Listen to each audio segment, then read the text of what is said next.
What's up, fellow gaming nerds? NintenLady here. What I intend to do today is actually something extremely different. A lot of people I have known throughout my anime con career, which has been over 10 years now that I think about it. Good lord. 10 years of just going to anime conventions like Anime Expo, Comic-Con, Anime Los Angeles, Anime California, HentaiCon. Here's the thing, guys, don't ask. But through the years, a lot of my friends have suggested one anime to me. One very particular anime. Because I am known in the anime community for cosplaying Little Yugi from the Yu-Gi-Oh series. I have done research about the Yu-Gi-Oh series, and there's this one anime that keeps popping up that even a lot of my friends say I really should get into. Just because the creator of Yu-Gi-Oh, Kazuki Takahashi, actually got inspired by this one anime, I'm like, I have no choice but to watch it. And if you don't know what anime I am talking about, you should watch it too. The most famous anime that is still ongoing and is beyond popular today is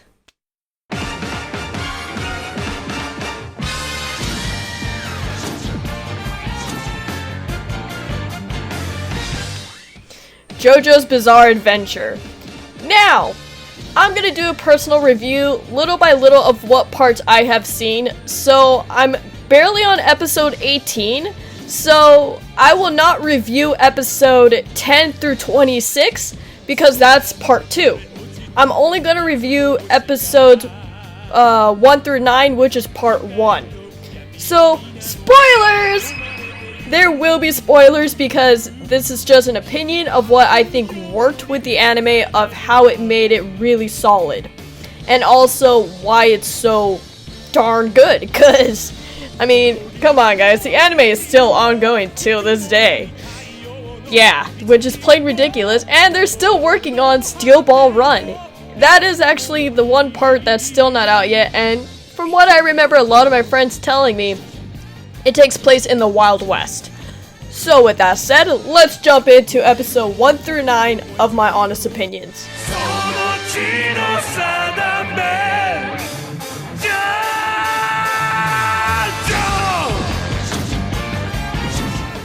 So, long story short of what Jojo's Bizarre Adventure is about. You have basically, what is it, Jonathan, who, first off, I'm not gonna lie, he's actually pretty cool. I like the character idea, I love the look. Blue hair, first off. You can tell he's a protagonist. I think that's where the whole "where's the protagonist" meme comes from, because when you have blue hair that sticks out like a sore thumb, come on, you will be a protagonist somehow. But, what is it? You got a rich boy named Jonathan Joestar, who, I'm not gonna lie, does not have that many manners when he's a kid. Meets his demise, Dio Brando.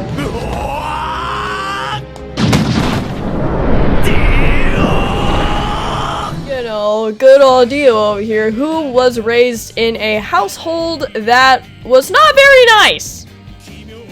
Basically, he had an abusive father that I think killed his mother, and when his father passed away, he had a letter to give to Jonathan's dad saying, yeah, basically, this is Dio and just raise him, you know. And along with the fact that Dio is just, he is the total opposite of what Jonathan is supposed to be, because Jonathan is supposed to have the manners, you know, looking all prep and British. And then you have good old Dio over here being all like, I am the manners. Jonathan is not. So the rivalry begins just right off the bat in the very first episode, where you even encounter Dio for the first time, you know, coming off the carriage and entering the Joestar's mansion.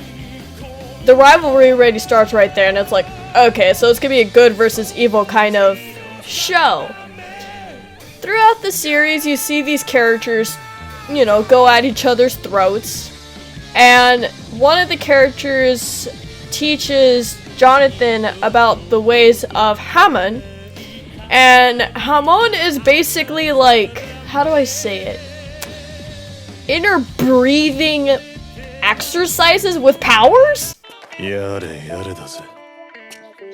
I don't know how to describe Hamon because it's such a weird thing.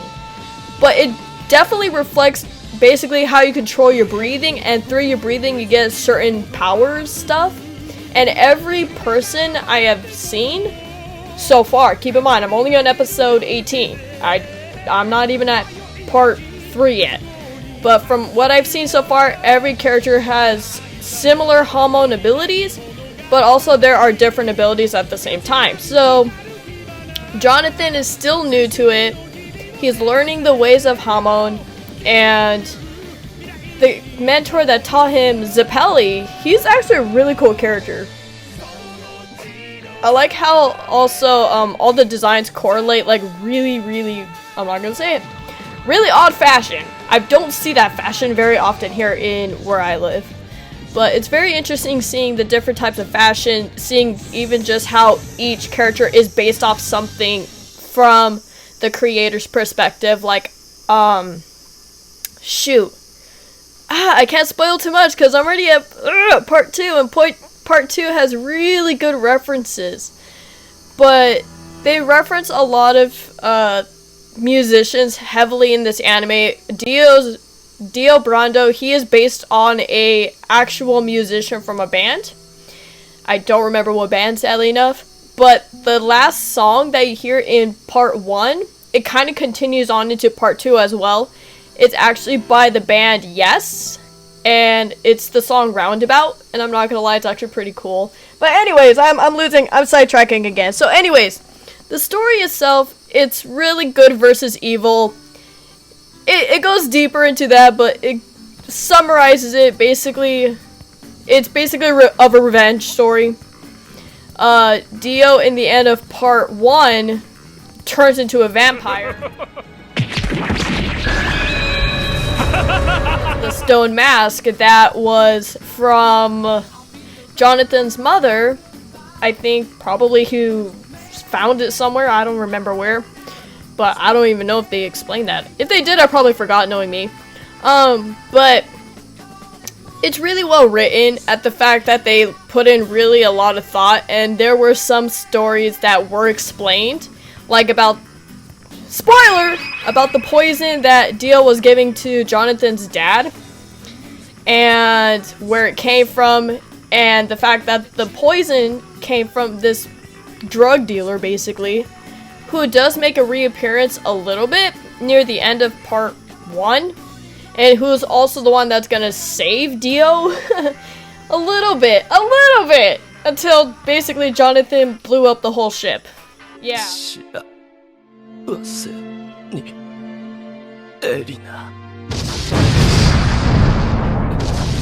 Yeah. I'm not gonna lie, the ending to part 1 is pretty sad.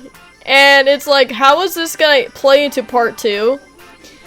I can't say too much about part 2 because I'm not done with it yet. So I have to wait to make a video about that eventually. But I'm gonna go over my 3 big points about this anime that I've seen so far. I'm gonna go over basically the art style, the story itself, and the characters, because those 3 alone play a really key important part.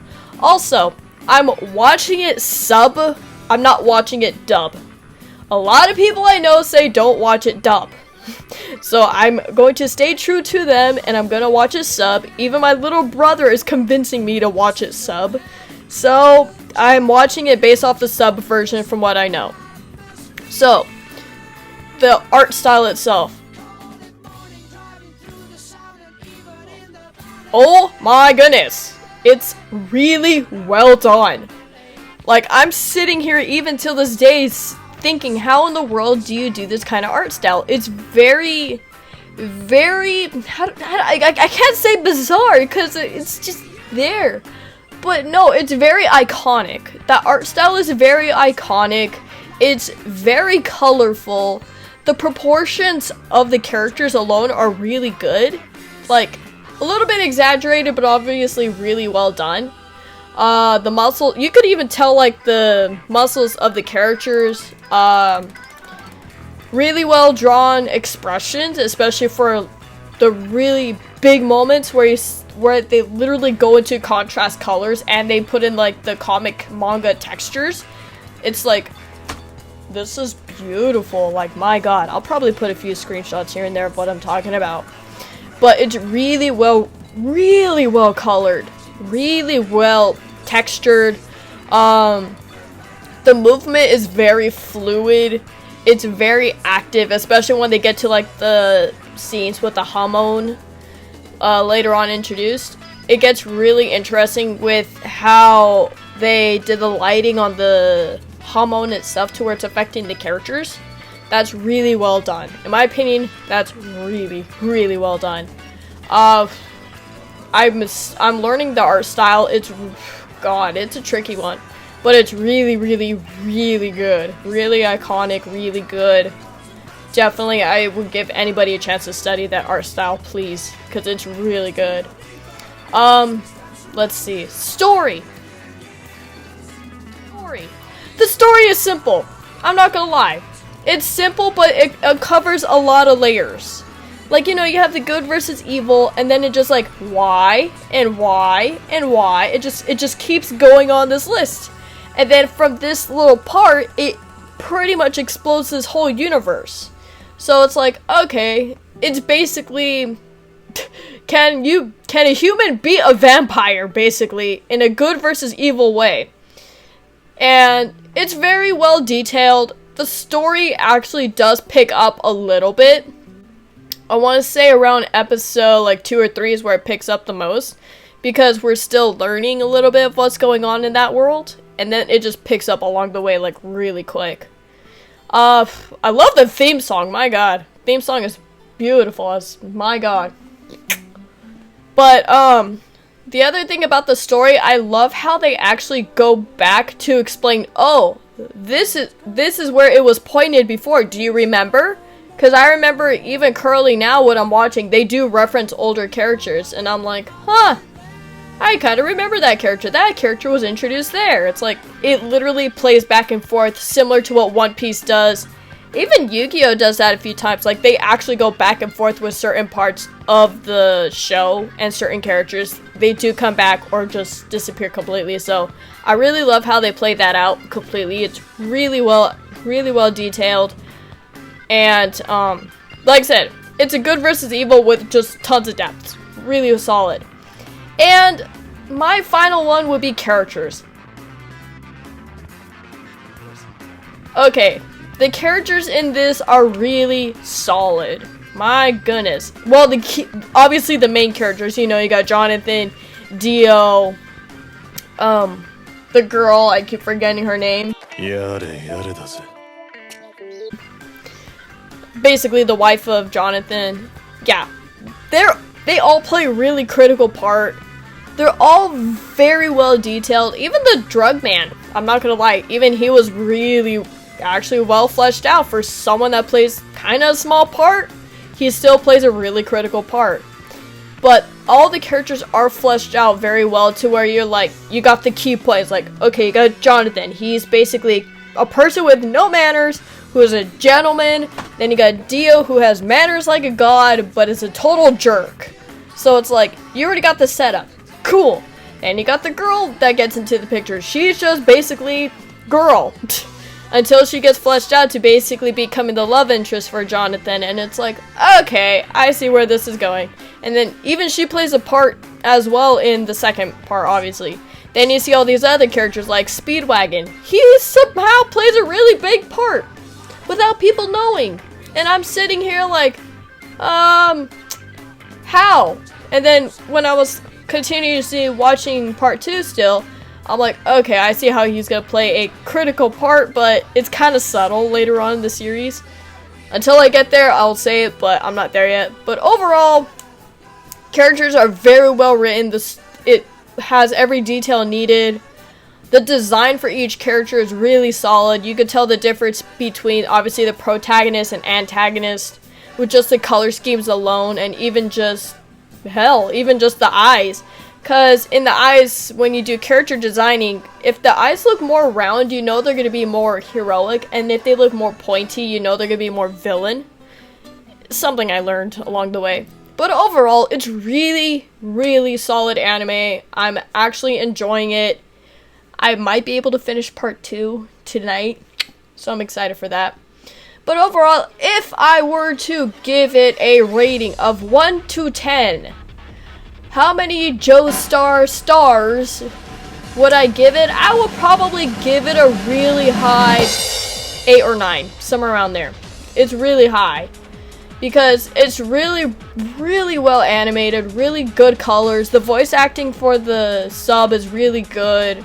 Characters are very well fleshed out. Story is simple, but it definitely has layers, and I know it's gonna probably pick up more in part 2, part 3, like near the end of it.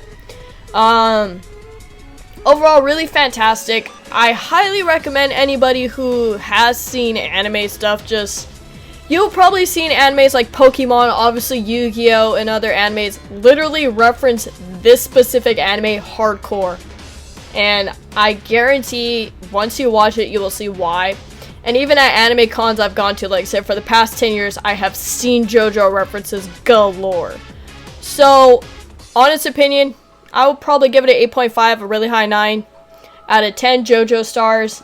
Just because it's really well animated, really beautiful colors, really good songs, well fleshed out characters. Overall, not bad for part 1. Will part 2 play just as high of a set sail as this? I don't know. I have to finish up to find out. But all I know is that it's really good. I'm really enjoying this anime. I'm really curious, what is your guys' thoughts of this anime so far? I mean, keep in mind, I'm only at part 1, so please don't spoil too much for me. But, question of the video. What's your guys' favorite JoJo, and why? I mean, me personally, from what I've seen, I'm so far really liking Jonathan just because he's a dork. I'm not gonna lie, he's a really nice dork, and I really like that. It's kind of funny. I really like those. But definitely, so far, who's your favorite JoJo, and why? Like, comment, subscribe, hit the bell for notification, and I will see you guys next time.